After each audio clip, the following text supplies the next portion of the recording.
Shalom sa inyong lahat. Siyang naninirahan sa tirahan ng kataas-taasan ay mananatili sa lilim ng makapangyarihan.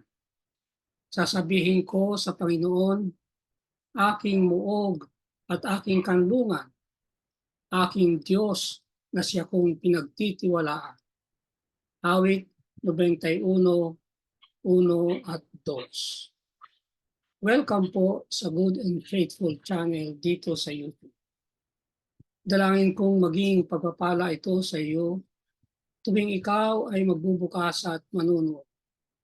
Ang pangunahing mapapanood mo ay ang pagtatalakay ng lingguhang pag-aaral ng salita ng Diyos. Dating ang araw na madaragdagan ito ng mga serye ng pag-aaral sa iba pang paksa tungkol sa pagiging katiwala ng Diyos. Gaano ka nananalig sa Panginoon na laging tumutupad? Ang mga awit. Bago tayo pumalaot, ay manalangin muna tayo. Panginoon naming Diyos, bigyan niyo kami ng pansin. Sagutin niyo ang aming dalangin. Ibalik niyo ang ningning sa aming mga mata. Panginoon, naniniwala po kami na mahal niyo kami. At kami ay nagagalak dahil iniligtas niyo kami. Panginoon, aawitan ka namin dahil napakabuti ninyo sa amin mula pa noon. Ang ating dalangin ay mula sa awit 13:3 hanggang 6. Ang apat na leksyon, ang Panginoon na nakikinig at tumutupad. Ang ating susing talata, awit 34:17. Kapag ang matwid ay humingi ng saklolo, ang Panginoon ay nakikinig at iniligtas sila sa lahat nilang mga gulo. Panimulang salita. Ang mga awit ay walang alinlangang kinakatigan. Ang katotohanan ng Panginoon ay ang buhay na Diyos na kumikilos sa kapakanan ng mga tumatawag sa Kanya. Awit 55:15 o 16 hanggang 22. Ang mga awit ay makahulugan ng tiyakan dahil ang mga ito ay nauudyukan at napapatungkol sa buhay na Diyos na naririnig at sinasagot ang mga panalangin. Dapat nating tandaan na ang tamang tugon sa pagiging malapit ng Diyos ay binubuo ng isang buhay na pananampalataya sa Kanya at pagsunod sa Kanyang mga utos. Muli ay 3 paghahati ng leksyon. Ang sakdal na kaalaman ng Diyos, sangkot sa pang-araw-araw na mga usapin, at tulong mula sa santuario. Sa una ay tatalakayin natin, hindi lingid sa iyo. Sa ikalawa ay 3 ang paksa, ang kanyang may biging kalinga, kanlungan ng kahirapan, pagtatanggol at tagapagligtas. At ang huli ay titingnan natin ang kung saan nakatira ang Diyos. Unang pagkakahati, ang sakdal na kaalaman ng Diyos. Ang ating talata ay mga awit 139:7 at 10. Saan ako pupunta mula sa iyong espiritu? O saan ako tatakas mula sa harapan mo? Kung ako'y umakyat sa langit, ikaw ay naroon. Kung gawin ko ang aking higaan sa Sion, ikaw ay naroon. Kung aking kunin ang pakpak ng umaga, at sa pinakadulong bahagi ng dagat ako'y tumira. Doon may papatnubayan ako ng iyong kamay, at hahawakan ako ng iyong kanang kamay. Sabi sa ating ilustrasyon, nabubuhay sa kanyang presensya. Hindi lingid mula sa iyo ang kadakilaan ng Diyos sa kanyang mga pangako. Ninais mo na bang tulungan ng isang tao pero wala kang paraan? Gayon din, may mga taong nagsikap na tulungan ka pero hindi naunawaan ang iyong mga pangangailangan. Hindi sila gaya kahit na ng pinakamaibigin at pinakamabuting tao. Ang Panginoon parehong meron ng sakdal na kaalaman tungkol sa atin at ng ating mga sitwasyon. At gayon din ang paraan upang tulungan tayo. Kaya nga, ang kanyang mga pangako ng tulong at pagpapalaya ay hindi mabababaw na bukang bibig, kundi matatatag na katiyakan. Ang kaalaman ng Diyos tungkol sa salmista ay napakalaki at kakaiba na kahit ang bahay bata ng kanyang ina ay hindi siya may tatago mula sa Diyos. Sa susunod na mga sitas ay makikita natin na napakaraming talata mula sa mga awit. Hindi ko na babanggitin sapagkat napakarami ito at nakikita naman yun sa screen. Ang kaalaman ng Diyos patungkol sa panahon, pagkatao at lugar ang buong pag-iral ng salmista. Ibig sabihin, alam ng Diyos ang lahat ng bagay tungkol sa salmista. Ang mga kaalaman ng Diyos ay ang resulta ng kanyang pagiging malalalang at nahayag sa kanyang pangangalaga para sa kanila. Itong kamanghamanghang katotohanan tungkol sa Diyos na buong lapit na nakikilala tayo ay hindi dapat tumakot sa atin, kundi sa halip ay itaboy tayo sa mga bisig ni Jesus sa nagawa niya para sa atin sa krus. Dahil sa pamamagitan ng pananampalataya kay Jesus, nabigyan tayo ng kanyang katwiran, ang katwiran ng Diyos mismo. Roma 3:5 at 21. Ang presensya ng Diyos ay itinampok sa pamagitan ng paglalarawan sa Diyos bilang umaabot hanggang sa impyerno o Sheol, libingan at kadiliman, mga lugar na hindi karaniwang inilalarawan bilang tirahan ng Diyos. Ang presensya ng Diyos ay inilalarawan bilang kinukuha ang mga pakpak ng umaga, silangan, upang maabot ang pinakadulong bahagi ng dagat, kanluran. Ang ipinararating ng malarawang ito ay ang katotohanan na walang lugar sa sansinukob na hindi maaabot ng Diyos. Bagaman ang Diyos ay hindi bahagi ng sansinukob gaya ng pininiwalaan ng iba, siya ay malapit sa lahat ng mga ito.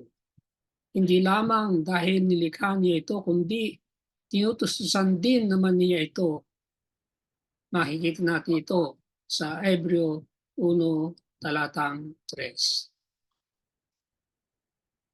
Bilang isa na nalalaman ang lahat tungkol sa atin, matutulungan at maisasauli tayo ng Diyos.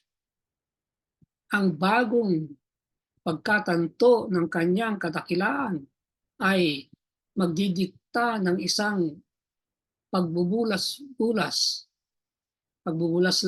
ng papuri at na panibagong tiwala sa salmista. Malugot niyang tiyatanggap ang makadiyos na pagsusuri bilang paraan na matatanggal niya mula sa kanyang buhay anumang bumabagabag sa kanyang relasyon sa Diyos. Ikalawang pagkakahati, sangkot sa pang-araw-araw na mga usapin. At ang unang pagtatalakay ay ang kanyang maibiging kalinga. Ang ating talata ay sa Kapitulo 121 ng mga awit. Ang aking mga mata sa burol ay aking ititingin. Ang aking bangsaklolo ay saan manggagaling? Ang saklolo sa akin ay buhat sa Panginoon. Hindi niya pahihintulutang ang paako'y madulas. Ingatan ka ng Panginoon sa lahat ng kasamaan. Kanyang iingatan ang iyong kaluluwa. Ang iyong paglabas at ang iyong pagpasok ay kanyang iingatan mula sa panahong ito at magpakailanman. Kumikilos para sa ating kapakanan.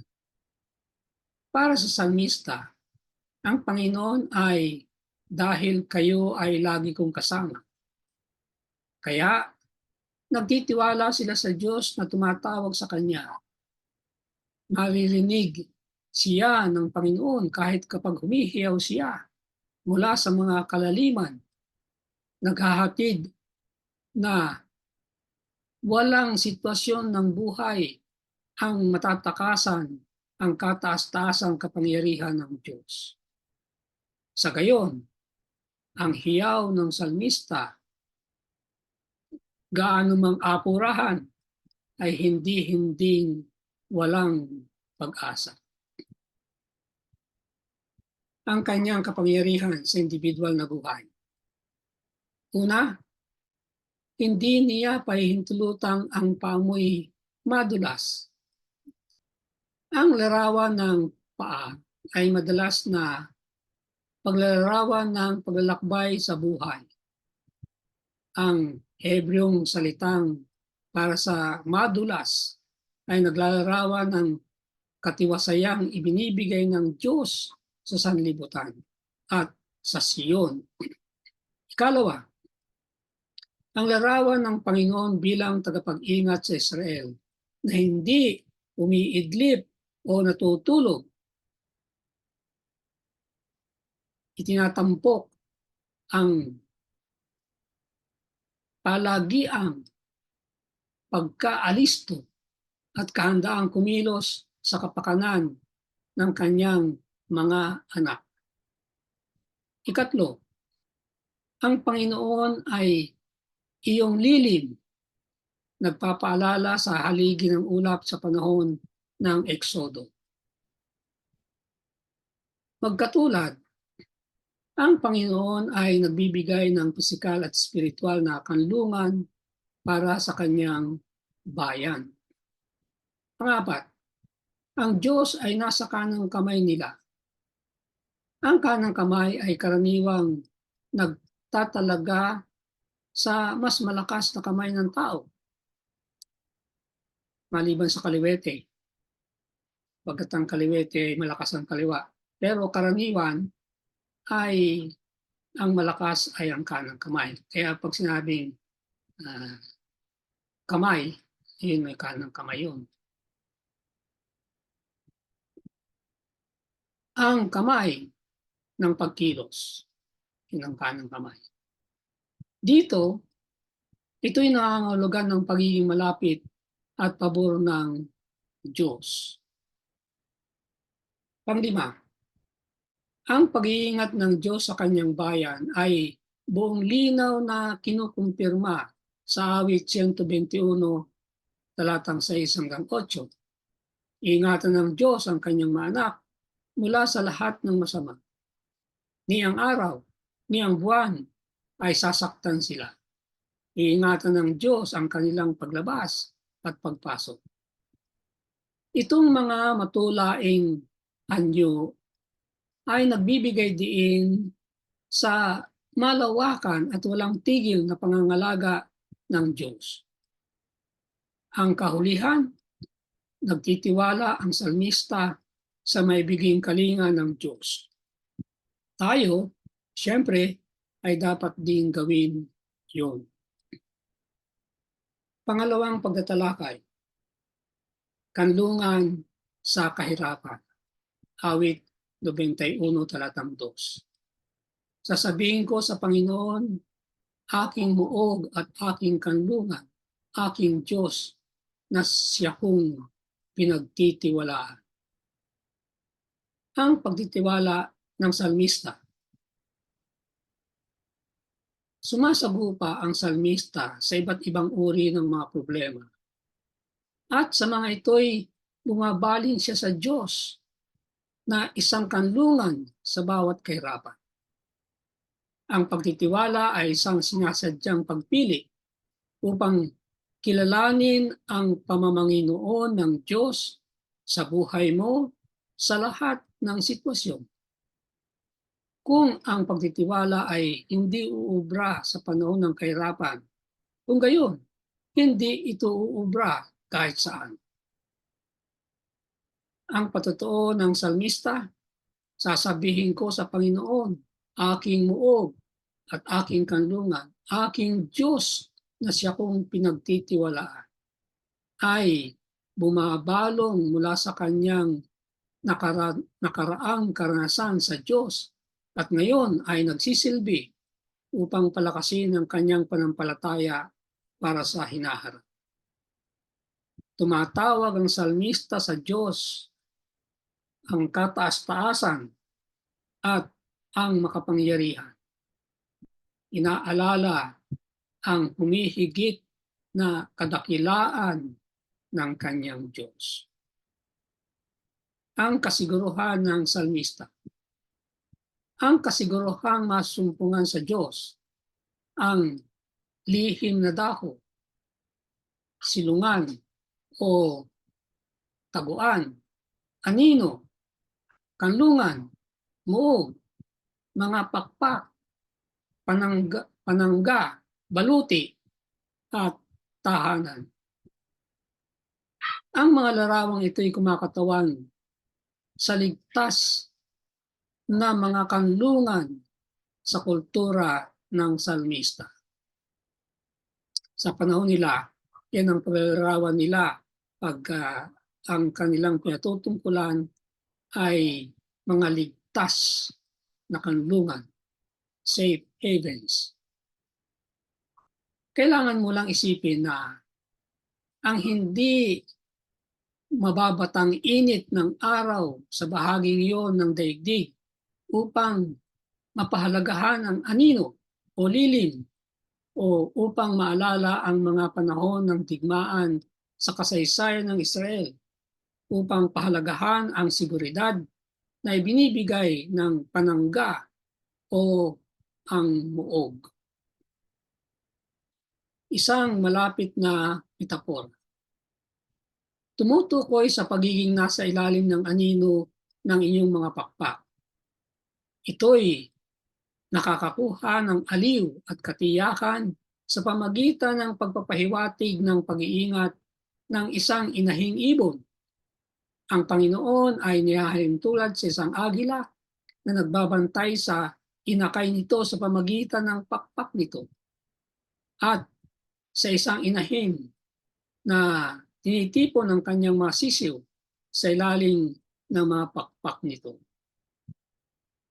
Mateo 23:37.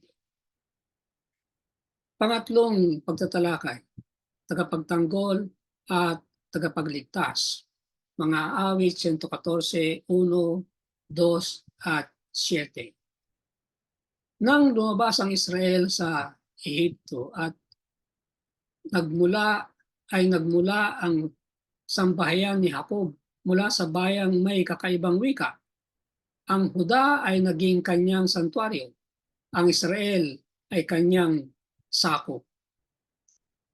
Mayanig ka, o lupa, sa harapan ng Panginoon, sa harapan ng Diyos ni Jacob. Ang pagliligtas sa Ehipto ay isang simbolo ng kapangyarihan upang magligtas. Si Pablo sa mga talata sa 1 Korinto ay nakikita ang buong tunay na kwento bilang isang metapora, isang simbolo ng kaligtasan na kay Hesus Kristo. Naglalarawan ng mga awit 114 ang makadiyos na pagliligtas sa pamagitan ng kataas-taasang kapangyarihan ng Diyos bilang manglalalang sa ibabaw ng kapangyarihan ng kaligtasan, na kung paano niya iniligtas ang kanyang bayan sa Eksodo. Ang larawan ay ang mga dagat, ang Ilog Jordan, at ang mga bundok at burol ay matulaing kumakatawan sa natural at personal na kapangyarihan ng tao na sinasalungat ang mga Israelita sa kanilang daan patungong lupang pangako.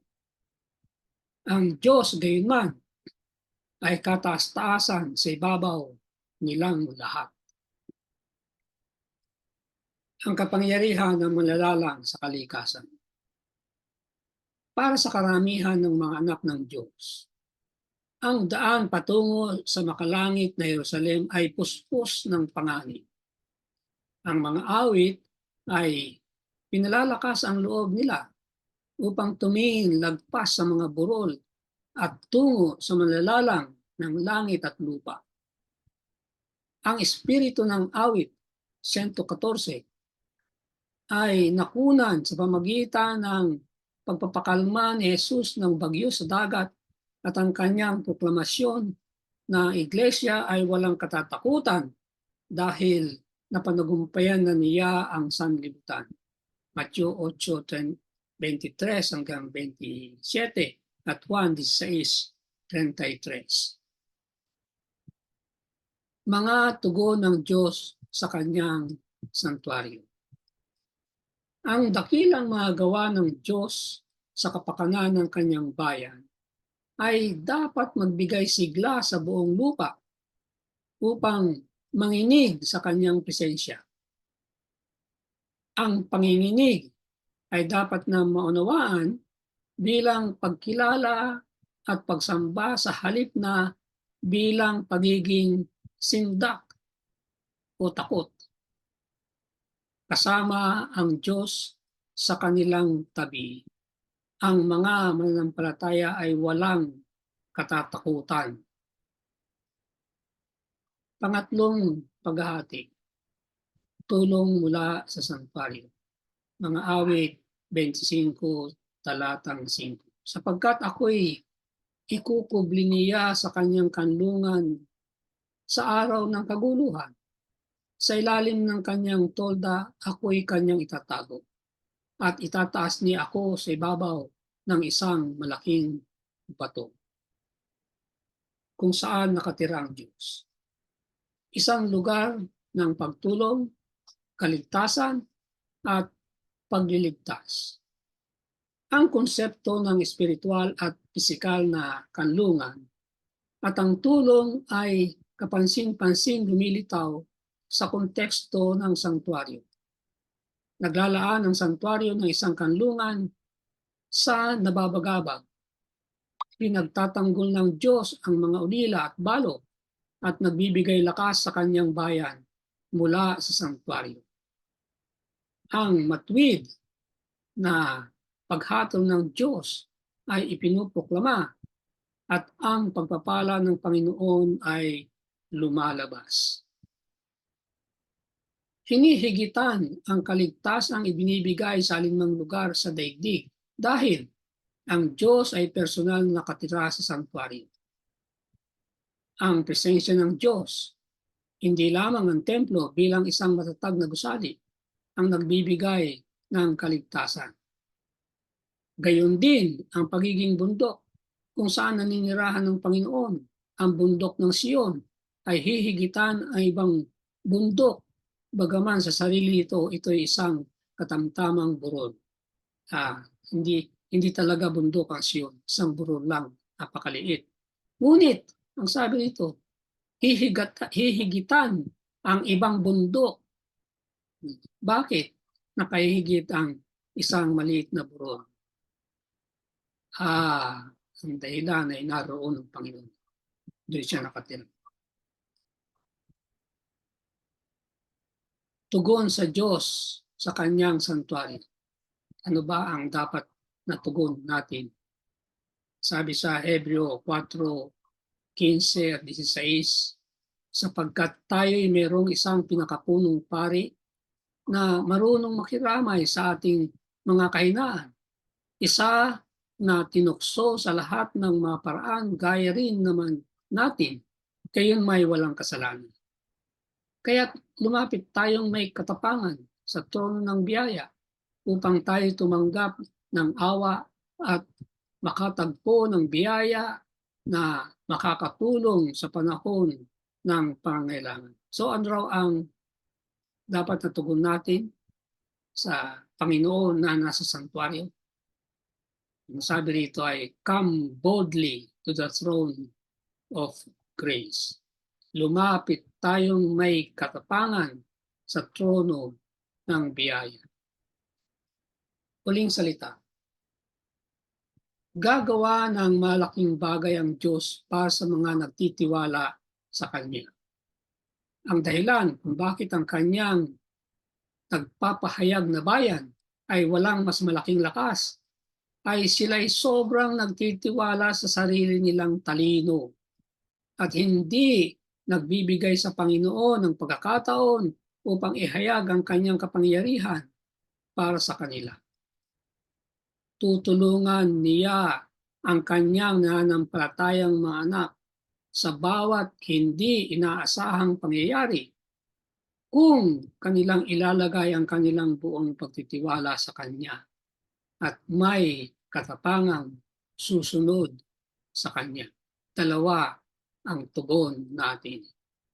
Entire confidence, buong pagtitiwala sa Kanya, at faithfully obey Him, may katapatang susunod sa Kanya. Amen. Dalangin kong ang ating leksyon ay nagbigay sa atin ng kasiglahan sa buhay, lalong-lalo na pag humarap tayo sa mahigpit na pangangailangan ng buhay. Sapagkat mayroong isang Panginoong nakikinig at hindi lang nakikinig kung hindi tumutugon. Ang dalangin ko para sa iyo, sa ngalan ng ating Panginoong Hesus at pinukaw ng leksyong ito, naway ang benediksyong ito ay maging sa lahat ng iyong mga panalangin. Dinggin ang aming panalangin, O Panginoon. Dinggin ang aming panalangin, O Panginoon. Ikiling ang iyong pandinig sa amin at igawad sa amin ang iyong kapayapaan. Amen.